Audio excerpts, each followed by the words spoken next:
Good morning. So, from the other day, there are three things that I need to fix on four different engines. So, first things first is the ET1 had a leak around the water hopper, so I popped the head off to get that apart, and it's definitely getting plenty of oil because you can see the carbon buildup all over the head here. I'm just going to wipe that off, and I'll probably need to pull the plug and clean that at some point, but it's way in there. So for now, I'm just going to wipe that off and set this stuff aside for a second, and then I'll talk about this water hopper and the fix I'm going to do on it. So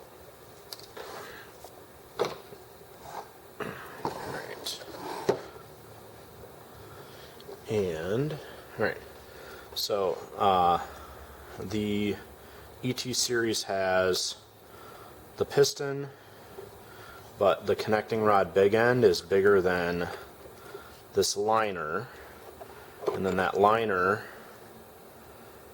goes through the water hopper.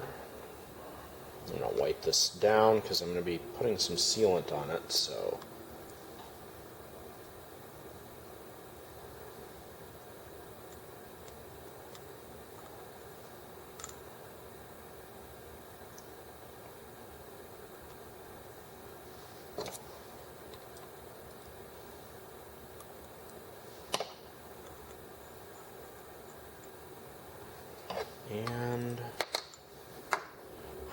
I thought I had Loctited that piston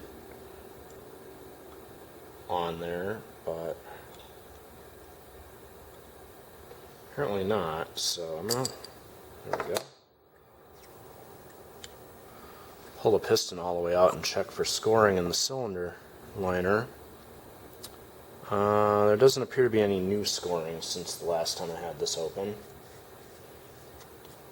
because that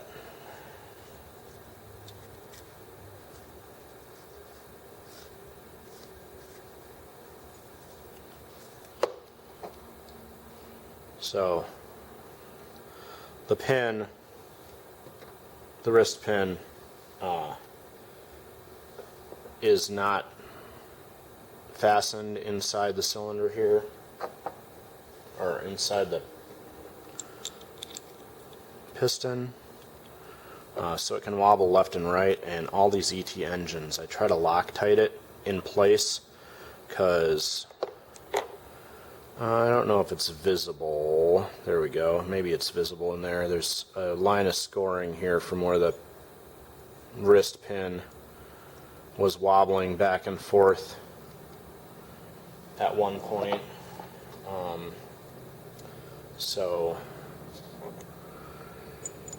But I don't have my Loctite out, and that was loose for a while, so I guess I'm just going to let it sit loose for now.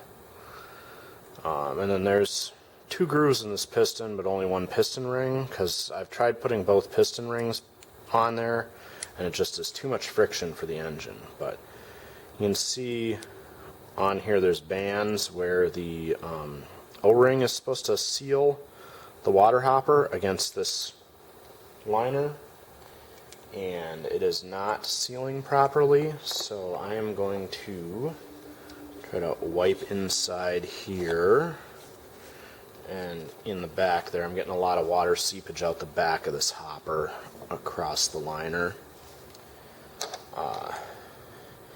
And you can also see my bit of thread there is still doing its job from early on when this engine was not sealing properly against the head gasket, and I realized that I needed to get this liner to sit proud of the housing, so the liner would seal the head gasket instead of having the head gasket against the housing. So, but what I'm going to do is take this sealant and put a ring of sealant around the back end of this liner, and push it back. And I'm also going to put a ring of sealant around the front of the liner so that the water is going to be sealed into the hopper. So I've got this pulled out, so I'm putting the back band of sealant in the tiniest bit.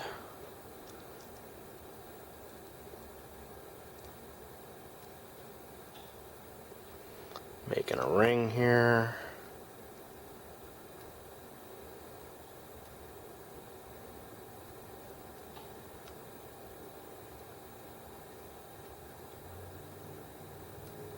Alright. And then on the front here,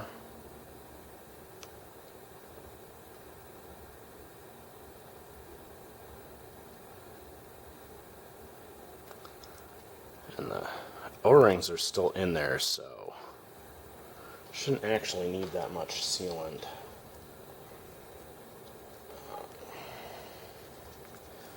This is just black silicone sealant for engines.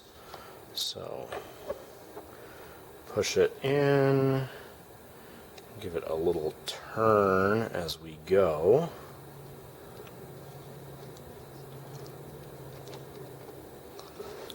And it did seep out the front here.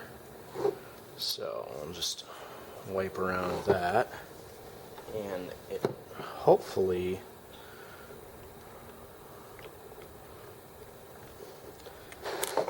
went in against the back end there, because I did put it on the very end of the liner, so it should be in there. I'm just gonna get this head back on. That's not the 2.5mm. And luckily, the ET1, the head is just hanging here, and there's nothing to worry about taking off or getting in the way. So the only thing is that the head bolts for the ET1, because the rocker is connected on the head here, these two head bolts on the rocker are longer than the others. So, and then you also need to make sure there's a rounded end and a indent on there. So every time you put this in, make sure the indent and the end of the push rod are lined up before you start tightening things. And the last one. Alright, now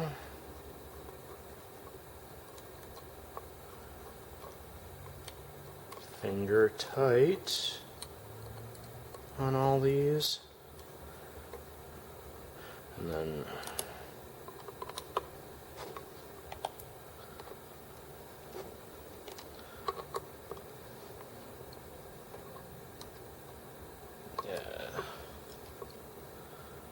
get these all tightened up.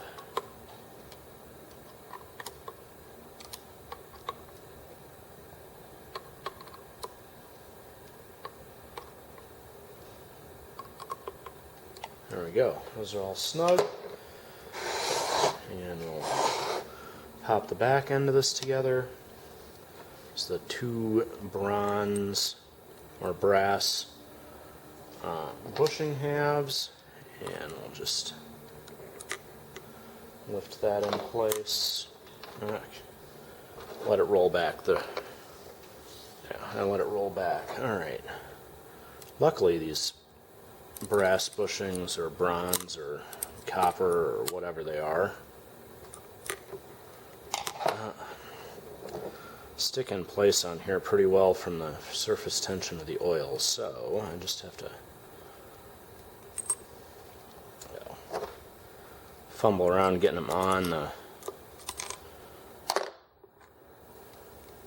bottom of the engine, as it were, and then get the big end lifted, get that in place, hold it, put the strap on,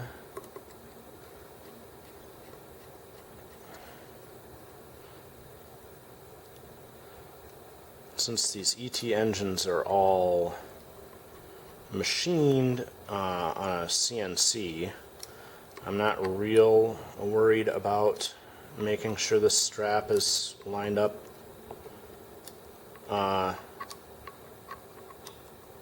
every time, just because these parts are so symmetrical and there's those brass in there, but you definitely could mark it if you wanted to, and hopefully that sealant will keep this engine from leaking the water out of the hopper. And I did take the cap off the hopper here too, but I'm going to put that back on in a second because I need to continue dealing with these. So, number 2, the Engemore. When it was running, there was seepage around the head gasket here. So we're going to try and do a fix on that. And the Engemore is another quick and easy head removal. Just pop the bolts off and it comes down. And it's only got 4 head bolts.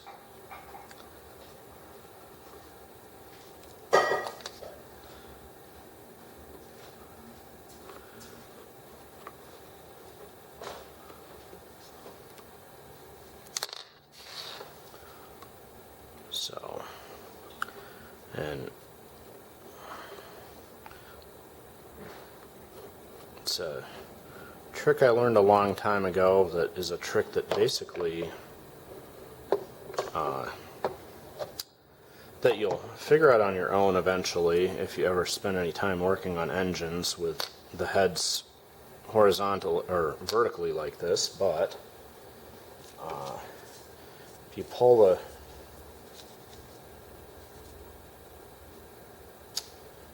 head bolts, if you're taking the head bolts out, leave the top ones in till last because those are going to hold the head in place for you and let the head hang. So now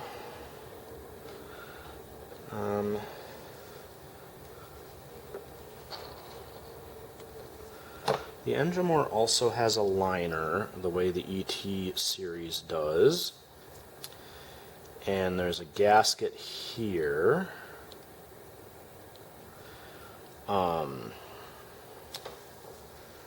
That's a rubber O-ring, and it looks like that is inset again, just like I had with the ET1. Now, I'm going to decide whether I want to pull this. Can I get that to come out? So to get the liner to come out, I usually do this. Use my finger. No, that's not going to work. Sometimes these, the water hopper is sealed pretty well. Can I look up in there and see the liner down in there? I can. My question is, do I want to draw the liner out, or do I want to just... I think I'm just going to go with sealant again. I take the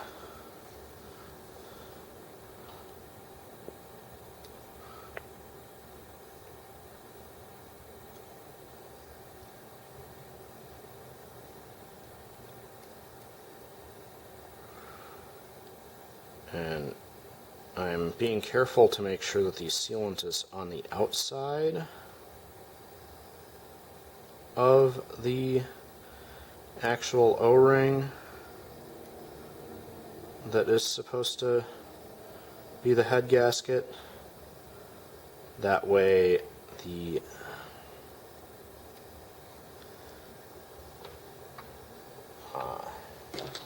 the idea being that because this is on the outside, then when it presses in against the O-ring, it's going to get more forced to the outside.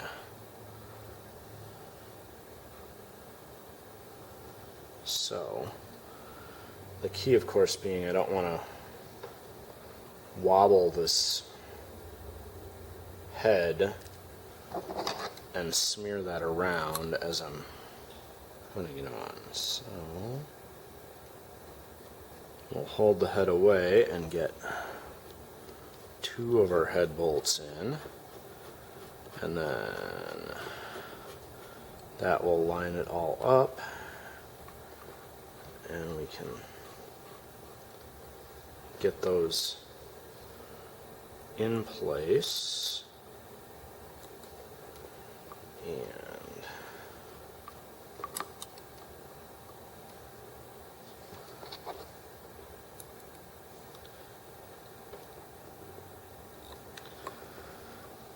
there we go. Now, I haven't had any issues with the Engemore that required taking it further apart, which is part of why I'm just satisfied with putting a little sealant in there and letting it be sealed up, because like I'm not worried that I'll have to get in there and do something about the sealant or do something further in and have to remove the sealant. I did get a little bit oozed out the side here, but hopefully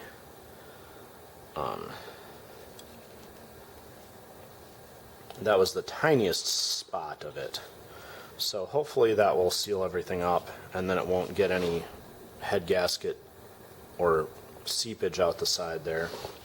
If that doesn't work, then I'll have to go in and clean that all out and pull the liner out properly, and probably do like I did with the ET1, where I have to put a spacer behind the liner to pull the liner up so that it does the sealing against the head, because it does look like it's a little inset and was depending way more on the O-ring to take the gap than the pressure of the head against the liner. So yeah, but we will try this out and hope that it solves the problem. But we'll find that out in about a week, because I am going on vacation this weekend and will not be around until next week. But the final thing that I did, and this I did because it was watching glue dry, I finally, several other YouTubers have put levers on the needles for their engines, and because the EM series has such a fine adjustment and is so sensitive to it, I finally gave up and put, this is just a round-headed pin from a sewing machine or from a sewing project, cut off to the correct, or to a usable length, and super glued on top there, so that it is going to turn the needle for me. And these usually take about a quarter turn, so I've got a half turn of adjustment there, and hopefully that will allow me to get, especially this EM2, adjusted to run better, since the EM2 has been such a pain, and I think I was just down to trying to get the mix right, and you know, the needle on these is